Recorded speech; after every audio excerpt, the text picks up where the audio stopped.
Hi guys, it's Usernamekate here and welcome back to my channel. So today I've got my grubby little mitts on the beautiful Triumph Trident 660.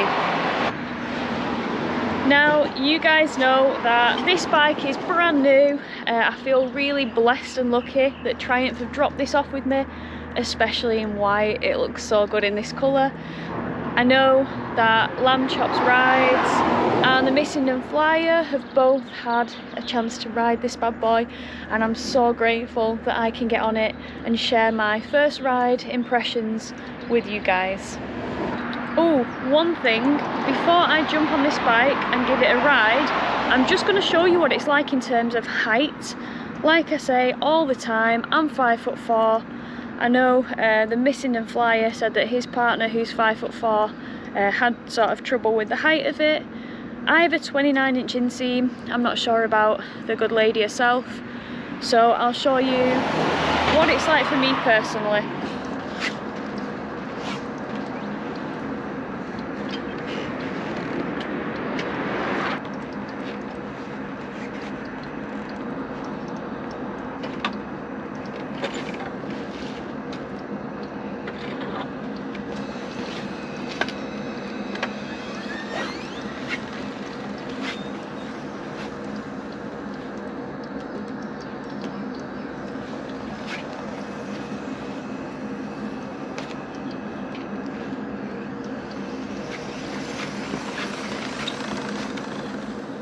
So this bike looks pretty cool. I'm excited to ride it, see what it's all about. Let's cut to the riding, yeah?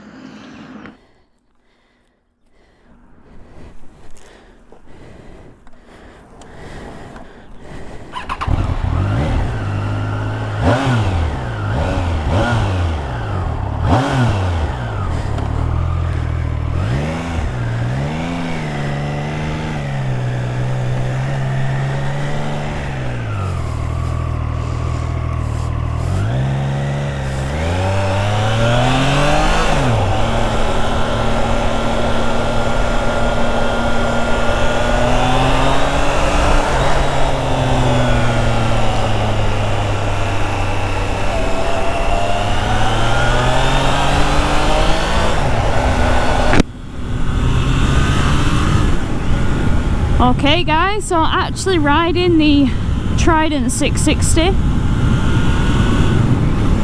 Gotta say, what a lovely comfortable position. It's a really neutral one, so back straight, arms out in front, nice bend in the knee.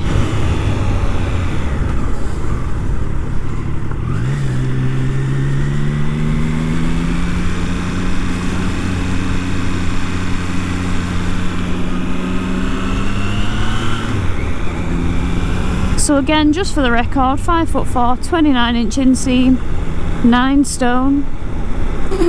I wish lockdown has not been kind.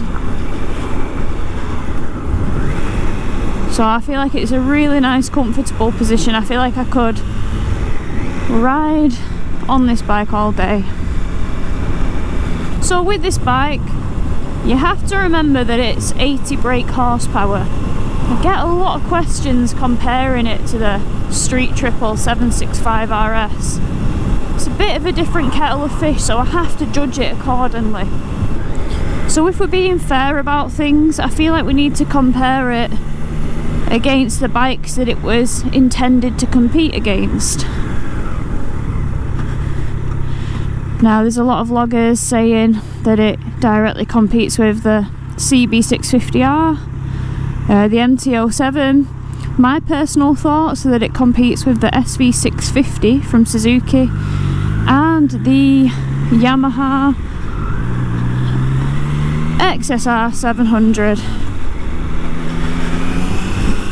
I suppose you could argue that by saying its rival is a MT-07, it makes sense, but I'm going XSR 700 purely because of the styling exercise that's been done with this bike. It's very retro, and I think it just offers something that's really nice. Race fan, go on lad.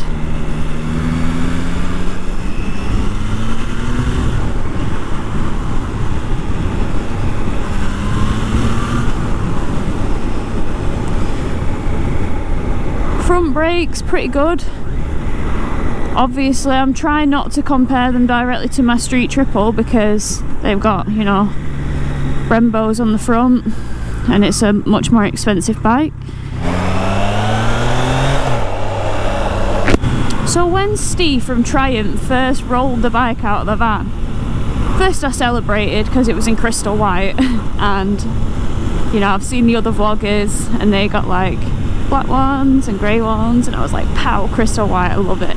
So I was pretty chuffed about that. But one thing that I also noticed was that it looked really small. I thought, crikey, how are sort of larger people, taller people, gonna be able to ride this comfortably?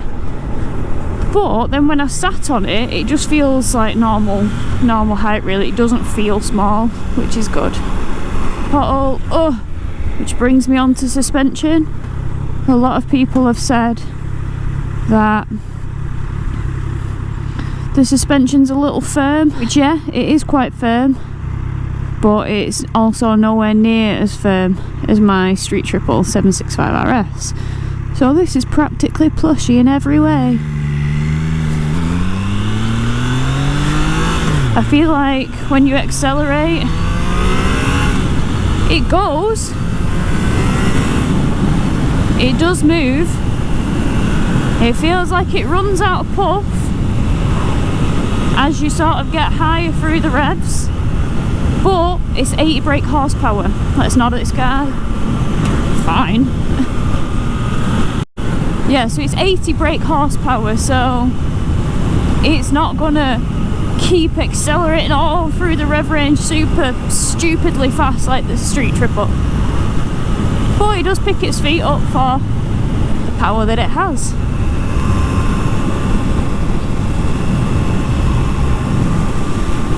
It feels agile, it feels flickable.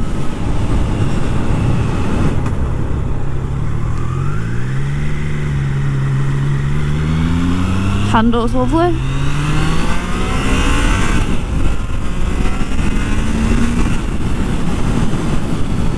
Gets there. So where do I feel that Triumph have targeted this bike at? Who's gonna buy this?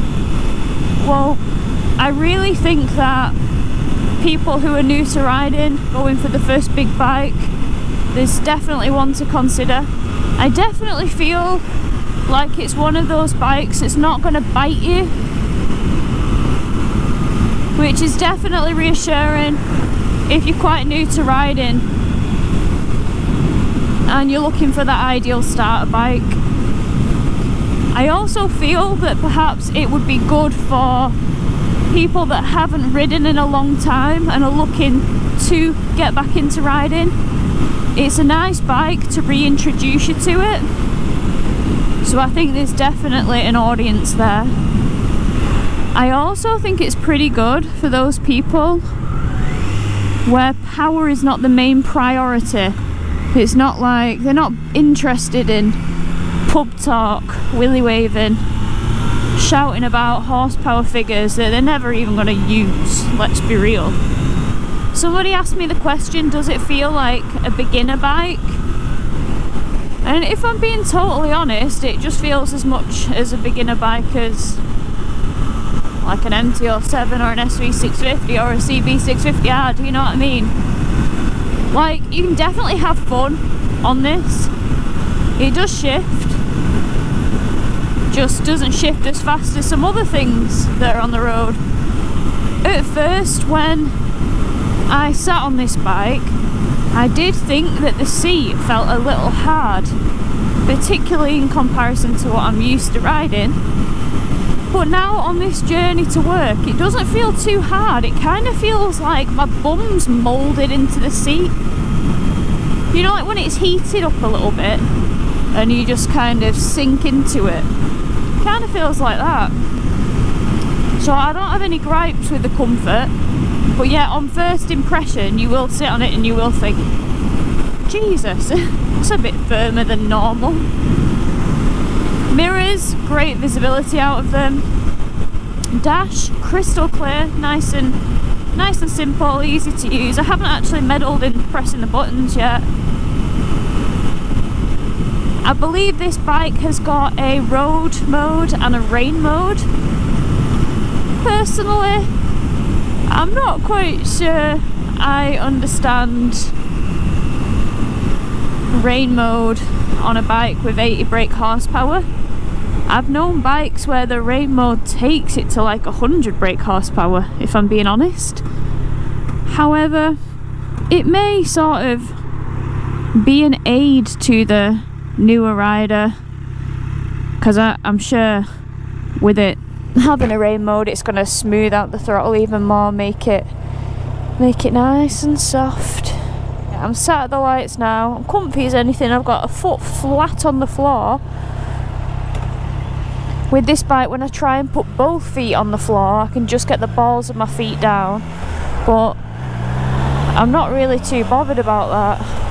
Considering the price of this bike, I think it's bloody brilliant. $7,195 if you go for this colour option, or the black version of this with the logo that's the same, or $7,295 if you go for the big chunky logo on the side, which, to be honest, isn't that bad when you consider like the BMWs that I sell. If you want a rally kit, it's going to be like £350 on a GS Adventure. So I think £100 for a nice little logo is not bad. That is the price for this bike, basic, standard. But in one of the next videos that I'm going to do on this bike, I go into a bit more depth about how you can accessorise this. And you can accessorise them pretty heavily. There's a lot of things that can go on, it's quite impressive. Self-cancelling indicators. All in all, I'm really enjoying this ride to work. I mean, it is a shame that I am just riding to work, because I'd like to take it over some nice country lanes and actually put it to the test, you know, when you're putting it under a bit of pressure. But it's just not appropriate at the moment. Lockdown's not lifted yet, properly anyway. So you can still do essential travel, but I don't quite know how spanking it over Rivington would stand up in a court of law as essential travel, so we're just going to have to wait and hope that Triumph is nice and kind and perhaps lend it me again in the summertime. So I think I've talked quite a lot about this bike now. I don't want to bore you all to death. So what I'm going to do is I'm going to jump back in time and do a walk round of this bike so you can see it in more detail. Something I filmed a little earlier. So yeah, we shall cut to that now.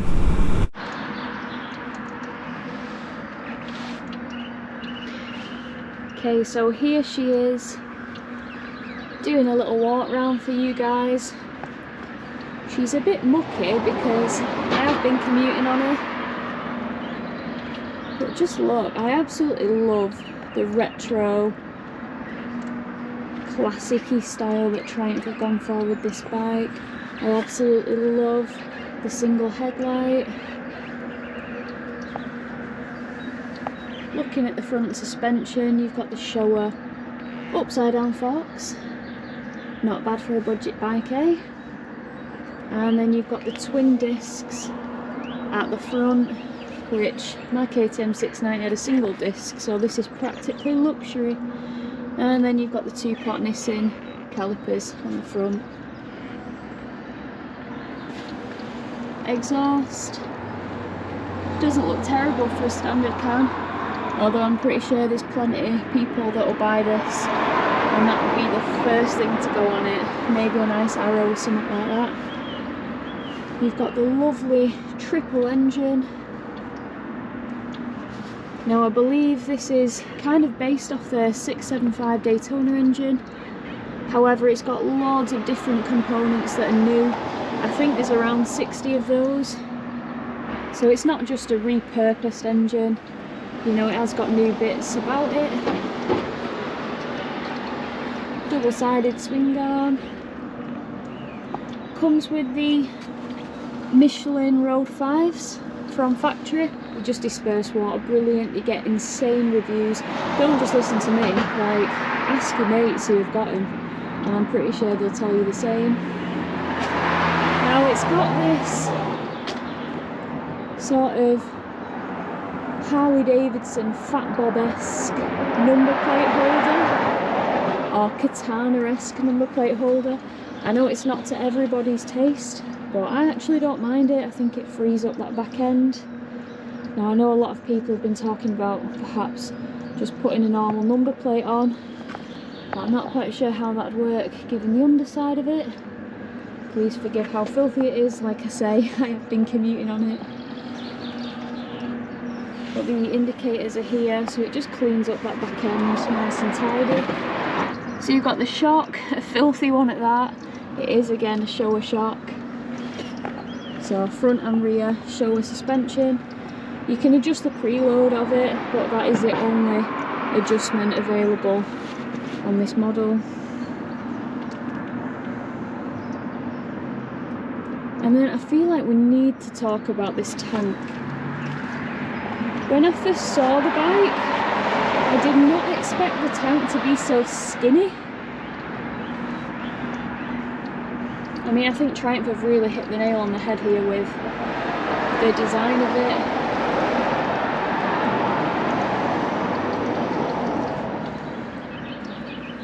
But yeah, there's a tailpiece which has got the dual seat.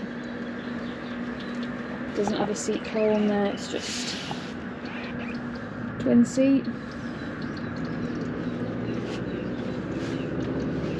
Moving up here, dash is lovely. So you've got your miles an hour, your gear indicator, your fuel, your revs, and then some little bits of information. Switch gear.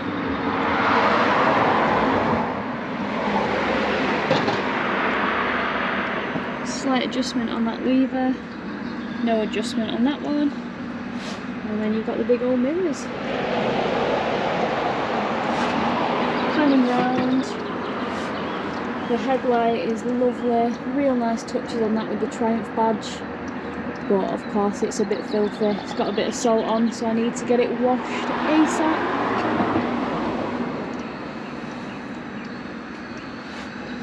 So I hope that you've enjoyed this video. Please feel free to subscribe to the channel. I've had an influx of subscribers again. Genuinely can't grumble. So thank you old and new. Please like this video, dislike it if you don't like it. You know, I'm not here to force your opinion. And feel free to comment. Let's have a discussion in the comments box. I'm always hanging around in there. But yeah, I think Triumph have really hit the mark with this model. I completely get the market that it's aiming for. I get its appeal. I think it's priced perfectly. Yeah, top job Triumph. Again, thanks for watching guys, always appreciate it. Until the next time, ride safe, stay safe, take care.